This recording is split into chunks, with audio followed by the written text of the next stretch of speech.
Now, Dr. Atkins says, I know of no evidence that the resurrection did take place. But there are actually 3 established facts recognized by the majority of New Testament historians today, which I believe are best explained by the resurrection of Jesus. Fact number 1, on the Sunday following his crucifixion, Jesus' tomb was discovered empty by a group of his women followers. According to Jakob Kramer, an Austrian scholar who has specialized in the study of the resurrection, by far most scholars hold firmly to the reliability of the biblical statements about the empty tomb. Fact number 2, on separate occasions, different individuals and groups saw appearances of Jesus alive after his death.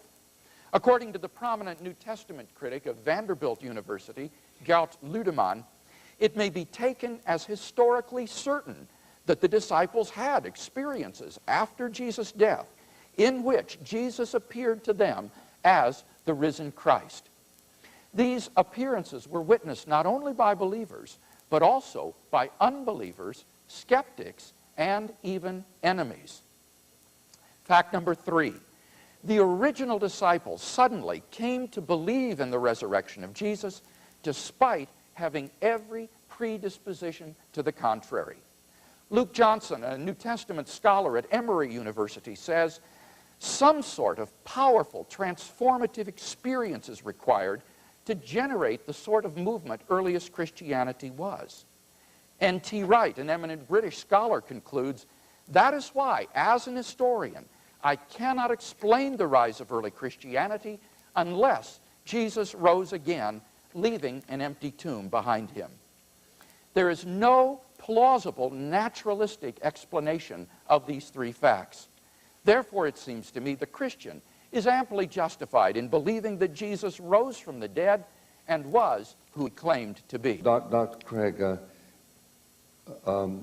you believe that the testimony to the resurrection of Christ is something which is historically impossible or simply difficult to contradict? I wouldn't say impossible. In matters of history, we don't talk in terms of absolutes, but I would say that there are those 3 established facts which... They're not established facts. I'm sorry, they are repetitions of what is written in the Bible.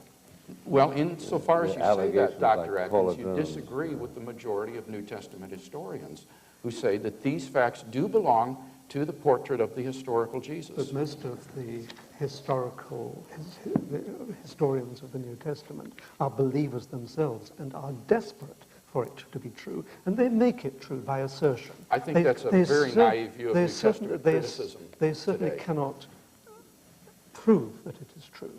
Not in the sense of a mathematical proof, but in the sense of a historical proof. Can we prove that Caesar was killed? Well, exactly. It's the same sort of proof we're talking It's not about. that there were real witnesses to Caesar's death. And on the day that it happened, there were no witnesses that on the day that it happened, heaven what struck. happened. On the day that Jesus purported to die. Now, you're not denying that the crucifixion of Jesus was therefore a historical fact, are you? It's quite likely he was crucified, at least someone was. Yes, okay. And now, was he then buried by Joseph of Arimathea, as the Gospels report? Well, that's what they wrote 80 years later, but I can't remember who buried my mother. Uh-huh. Well, maybe it was no reason to memorialize that burial.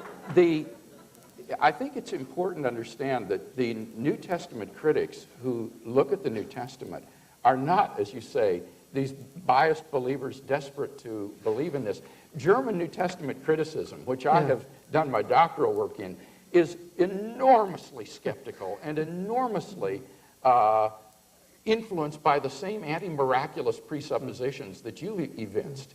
And yet, the majority of critics today have found themselves driven to accept the facts of the empty tomb, the appearances of Jesus. And the appearances of, there were 87,000 appearances of Elvis last year, weren't there?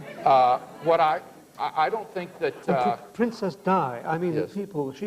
Princess Diana is going to be the next person to be No, wait, but now are you admitting, though, now that they did have these experiences of appearances, but that they were hallucinations? I can believe that there are two possibilities. One is that they were hallucinations, that they really so missed their leader that they were desperate to see him, and they just invented this sighting. The other is that it's just a straightforward lie.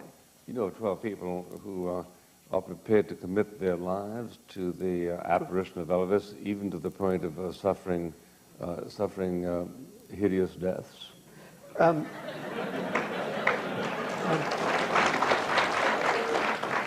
I think that and I note your impartiality in this debate, it's very impressive.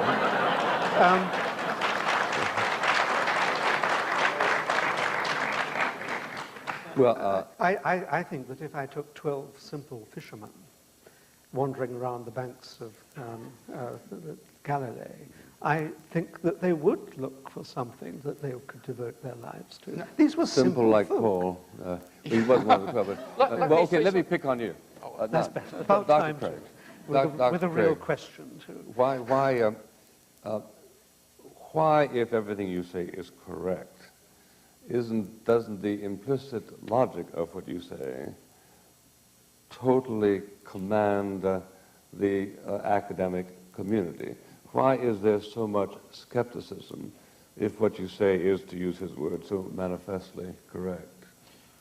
Well, I never said it was manifestly correct. I think you can argue about any of these points, but I think that on balance, the premises are more plausible than their negations. Take the first argument that I gave. Whatever begins to exist has a cause. The universe began to exist, therefore the universe has a cause. It seems to me that only a presuppositional antipathy toward theism would cause someone to reject those premises. Well, this strikes you as extremely clear. Why doesn't it strike other people as extremely clear? Well, as I say, I think some folks have an antipathy toward theism, like Dr. Atkins. I mean, it's so evident that he's got his mind made up when he said, what are the possibilities for explaining these resurrection appearances? The possibilities were lying or hallucinating. There wasn't even a possibility that they were telling the truth, that God really had done this. In other words, it's ruled out in advance. Well, I think it's so unlikely that anything like that could happen that you have to look at the simpler explanations first. Go for the simpler explanation. Only if the simpler explanation fails and is explicitly shown to fail, go to the more complicated one. I agree. I agree entirely with that. And the breakdown of the laws of nature by the intrusion of the finger of God is not a simple way of proceeding. That you're misusing the criterion of simplicity. That's not what simplicity means. It means don't multiply causes beyond necessity. And in this case, the hypothesis that these men were lying or were hallucinating is simply implausible, given their willingness to die for their beliefs, which shows insincerity, and given the un-Jewish nature of the belief that they came to hold, which couldn't have been the product of their own imaginations. People go for a living death by throwing themselves into nunneries and into monasteries. But they believe that it's true. They believe it's true, but they're wasting their lives because of it. But the point is that they really sincerely believe it. They're not lying. And that was the point that was being made here before. So these 12 fishermen also believed it. Okay, so you're willing to admit they weren't lying. I can accept that if it is true, then it is possible that they were not lying. Okay, so then these were simple-minded people. They were surrounded by miraculous events said to be going on. Maybe they just wanted to join in for the notoriety of being involved in amazing events. But there were people who were bored. You think that there wasn't much to do in Palestine at the time. So they invented the resurrection of Jesus and endangered their lives because they were bored? Well, no.